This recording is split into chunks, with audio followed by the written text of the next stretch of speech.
Hi, this is going to be a very quick tutorial on putting a texture on a background of an image. And I've just chosen this picture because it's going to be nice and easy to do the selection with, hopefully. And yeah, so what we need to do is basically we're going to load a texture. So I'm going to find the texture I want, and for this tutorial I'm not really going to care, just going to drag anything on. And then I'll just position that roughly how I want it, like so. So there's our texture on there, on a layer above the background. Now I'm going to turn that off. I'm going to come back to the background layer, and we need to make a selection of this lamppost or whatever it's signpost. So I'm just going to use, for this, I would never normally use it, but I'm going to use the magic wand tool to just do a quick selection.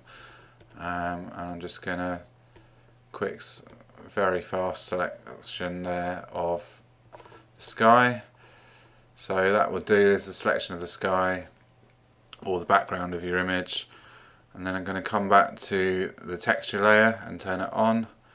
And now with the selection still there, all I need to do is hit the mask icon, which is at the bottom here of the layers palette, and that will, now it's masking out. If I turn the background off, you can see that the texture is basically applying to everywhere apart from the bit that we selected.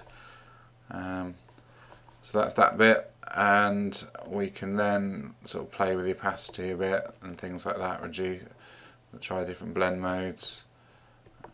Just to see what we like. Whatever is not the most interesting image to be doing with, but anyway. And then if we wanted to do some sort of saturation or change the colour of just a texture, or there's two ways of doing that. We can just create a, for example, a hue saturation layer, and if we make it bizarre so we can see what's going on, I'm just going to turn the opacity this back to normal so you can actually see what the hue saturation layer is doing. But it's actually affecting the signpost as well at the moment.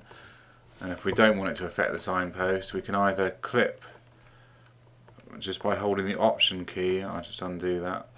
Just by holding the option key between this layer, the hue saturation layer, and the layer below.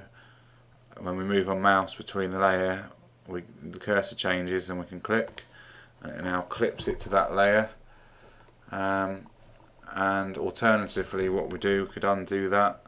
We can actually copy the layer mask up, and we do that by holding the option key or the alt key again, clicking in the layer of the icon of the layer mask and dragging it up, and let go, and we get the option replace layer mask, and I say yes.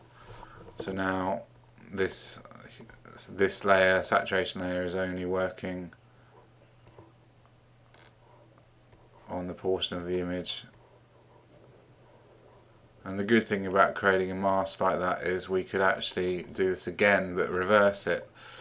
So if I duplicate this hue saturation layer by coming down to new layer icon, and this time I'm going to make sure the mask is selected, come to image adjustments, invert, and now you'll see that this hue saturation layer is only working on the sign itself. So you can have a bit of fun with that.